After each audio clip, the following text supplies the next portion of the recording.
साहेब, बिहार निवडणुकानंतर निवेदिता सराफ यांचं वक्तव्य समोर आलंय, ज्याने अनेकांच्या भुवया उंचावल्या. त्या म्हणतात की मी भाजपची कट्टर फॅन आहे, या निवडणुकीचा निकाल पाहून मला फार आनंद झाला. मला ना या अभिनेत्र्यांवर काही बोलायचं नाही, कारण त्यांचं जिथे पान लागलेलं असतं तिथे आपली पत्रावळ घुसवण्यामध्ये माहीर आहे.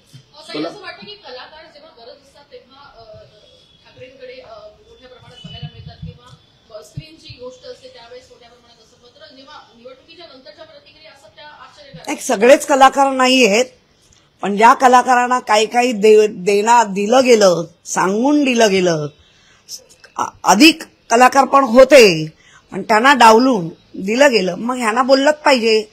आता ती निवेदिता ना सराफ, अजून त्यांना काहीतरी हवं असेल, हवं असल्याशिवाय काय बोलणारच नाही.